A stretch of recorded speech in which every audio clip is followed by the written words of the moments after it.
ቅዱስ ቁርባንን ከፍ በሚያደርግበት ጊዜ በጣም የተቀደሰ በጣም ኃይለኛ ሁሉም መላእክትና አጋንንት እንዲሁም የሰው ልጆች ሁሉ በፍርሃትና በመንቀጥቀጥ የሚሰግዱለት ሰዓት ነው። ካህኑ የተቀደሰውን ህብስት ሲያነሳ ካቶሊኮች አሁን ዳቦ አይደለም ብለው ያምናሉ። ነገር ግን የኢየሱስ ክርስቶስ አካል፣ ደም፣ ነፍስና መለኮት በእውነት አለ ብለው ያምናሉ።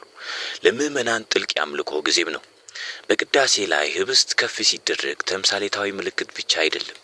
ይህ የጠፈር ጊዜ ነው። መላእክት ይሰግዳሉ፣ ቅዱሳን ይደሰታሉ፣ አጋንንትን በፍርሃት ይንቀጠቀጣሉ። ለዓይናችን እንደ ትንሽ ነጭ ዳቦ የሚታየው በአጋንንት እንደ ድል አድራጊው ክርስቶስ በመለኮታዊ ክብር አንጸባራቂ የህይወትና የሞት ቁልፎች እንደያዘ ንጉሥ ነው የሚታየው። የቅዳሴውን ኃይል ከተጠራጠሩ ይህ እውነት እምነታቸውን ያጠነክራል።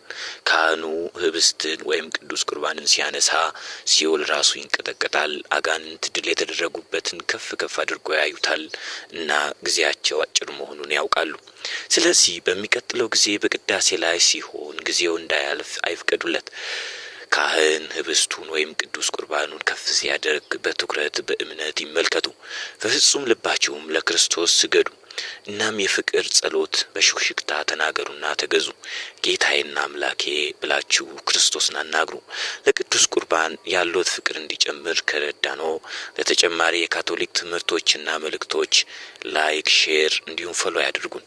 እግዚአብሔር ይባርካችሁ።